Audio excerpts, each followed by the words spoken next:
ایک دفعہ کا ذکر ہے کہ ایک گھنے جنگل کے قلب میں سمول نام کا ایک بوڑھا آدمی رہتا تھا۔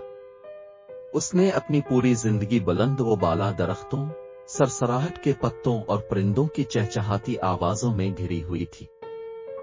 جنگل اس کی پناہ گاہ تھی، ایک ایسی جگہ جہاں اسے سکون ملتا تھا اور فطرت سے گہرا تعلق تھا۔ سیموئیل نے ہلچل سے بھرے شہر اور اس کی تیز رفتار زندگی سے دور رہنے کا انتخاب کیا تھا۔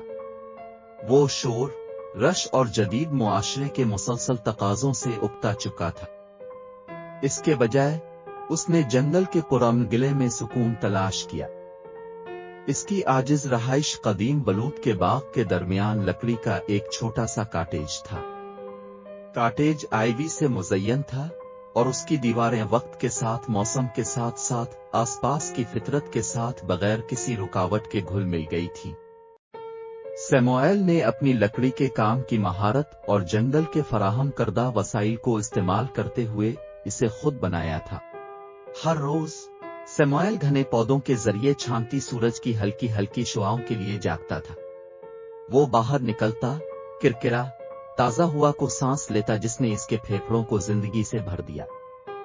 ہر قدم کے ساتھ اس کے ننگے پاؤں کائی اور گرے ہوئے پتوں کے نرم قالین کو چھوتے تھے۔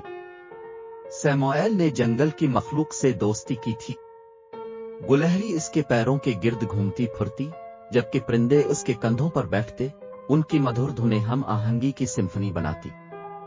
اس نے ان کی زبان سیکھ لی تھی اور وہ اکثر جاندار گفتگو میں مشغول رہتے تھے۔ رزق کے لیے سیموئیل نے سبزیوں کا ایک چھوٹا سا باغ کاشت کیا اور مشروم اور بیر کے لیے چارہ تیار کیا۔ وہ اس پاکیزہ، چمکتی ہوئی ندی سے پیتا جو جنگل میں گھومتی تھی، فطرت کے امرت سے اپنی پیاس بجھاتی تھی۔ جیسے جیسے سال گزرتے گئے، سیموئیل بڑا ہوتا گیا، اس کے بال چاندی ہوتے گئے اور اس کے قدم آہستہ ہوتے گئے۔ پھر بھی اس کی روح جوان رہی، جو اس کے آس پاس کی پرفتن دانیہ کو ہوا دے رہی تھی۔ جنگل اس کا خاندان، اس کا معتمد اور اس کی حکمت کا ذریعہ بن گیا تھا۔